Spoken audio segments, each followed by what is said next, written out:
Hello everyone, this is Vinod Pareek. Friends, आज हम आपके लिए बहुत ही इंपॉर्टेंट स्ट्रक्चर लेकर आए हैं जिसका इस्तेमाल स्पोकन इंग्लिश और रेगुलर कन्वर्सेशंस में बहुत किया जाता है। क्या होता है ये स्ट्रक्चर हम इस वीडियो में जानेंगे, लेकिन उसके पहले अगर आपने अभी तक मेरे चैनल को सब्सक्राइब नहीं किया है तो उसे जरूर सब्सक्राइब करें। ये वीडियो अगर आपको पसंद आता है तो इसे लाइक जरूर करें। तो चलिए फ्रेंड्स, शुरू करते हैं हमारा वीडियो।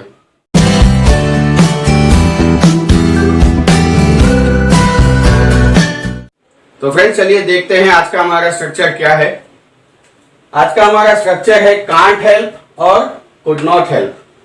प्रेजेंट में कांट हेल्प, पास्ट के लिए कुड नॉट हेल्प। इसका इंग्लिश मीनिंग होता है not able to control doing something, यानी किसी काम को करने से आप अपने आप को अगर कंट्रोल नहीं कर पाते हैं तब हम प्रेजेंट में कांट हेल्प और पास्ट के लिए कुड नॉट हेल्प का इस्तेमाल कर कर बोलते हैं। फ्रेंड्स, इनका स्ट्रक्चर भी है, चलिए देखते हैं।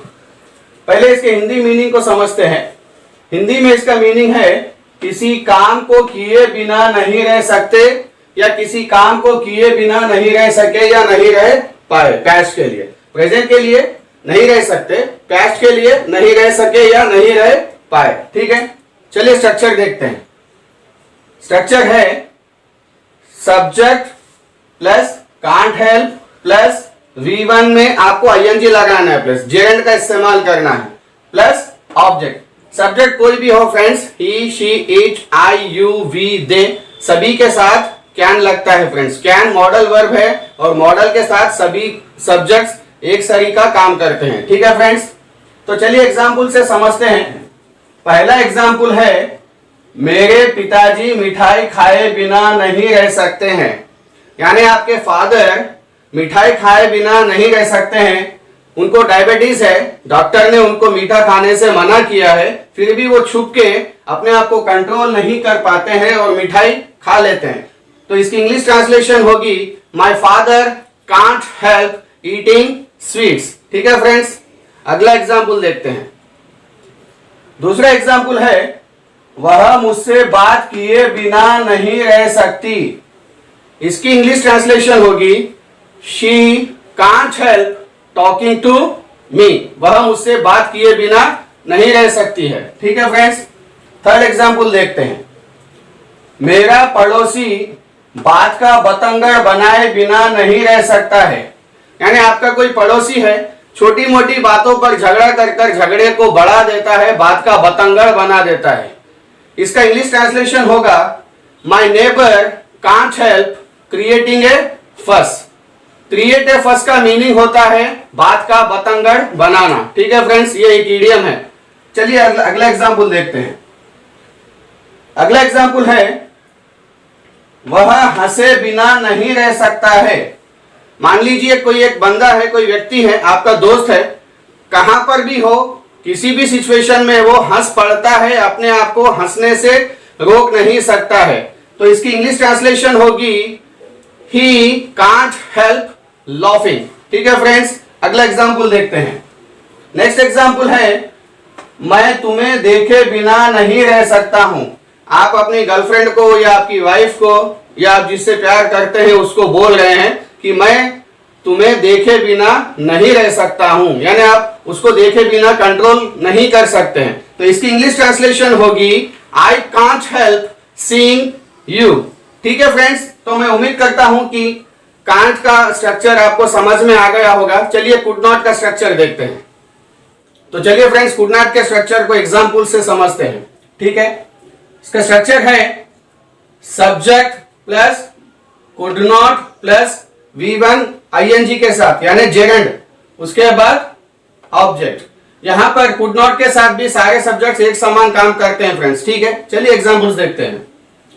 पहला एग्जांपल है वह वहां गए या जाए बिना नहीं रह सका, यानी कोई व्यक्ति कहीं चला गया लेकिन वो अपने आप को वहां जाने से रोक नहीं पाया, उस पर अपना कंट्रोल नहीं था।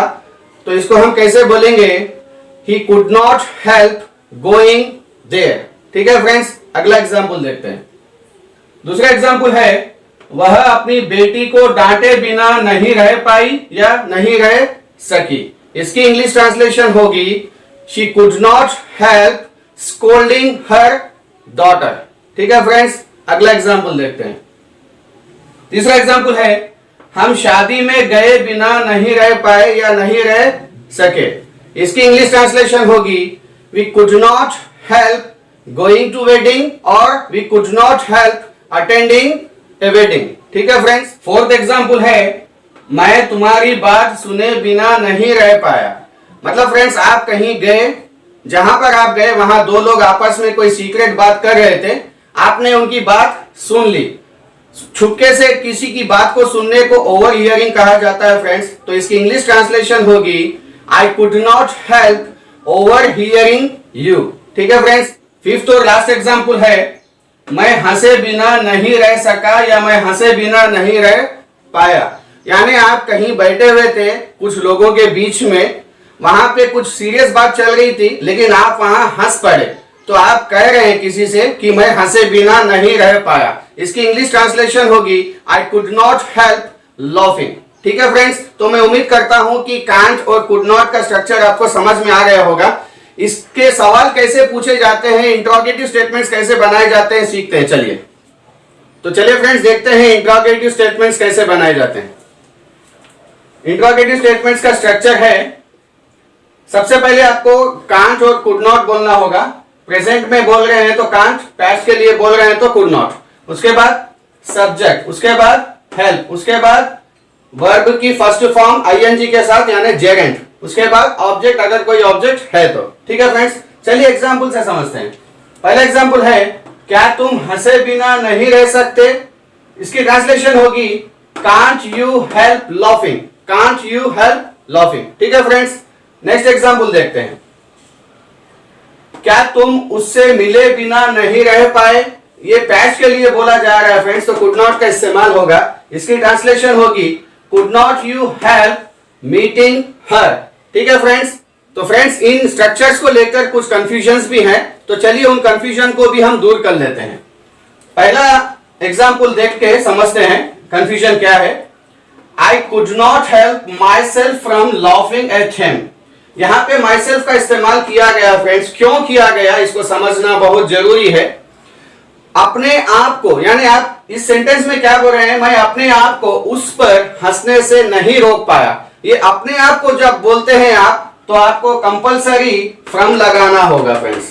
इसके पहले जो स्टेटमेंट दिया था उसमें कैसा था, I could not help laughing at him. My self नहीं बोला था आपने, लेकिन जब आप माई सेल्फ बोलेंगे तो आपको फ्रॉम लगाना पड़ेगा। मान लीजिए थर्ड व्यक्ति के लिए, अगर तीसरे व्यक्ति के लिए अगर आप इस स्टेटमेंट को बोलते हैं तो कैसे बोलेंगे, he could not help himself from laughing at him. ठीक है फ्रेंड्स। ये कंफ्यूजन था। दूसरा कंफ्यूजन देखते हैं। एग्जाम्पल देख के समझते हैं। I can't help without seeing you.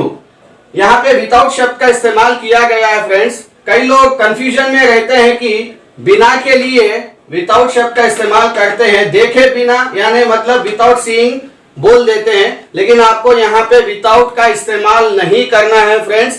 ये फिक्स्ड स्ट्रक्चर है, इसमें विदाउट का इस्तेमाल नहीं किया जाता।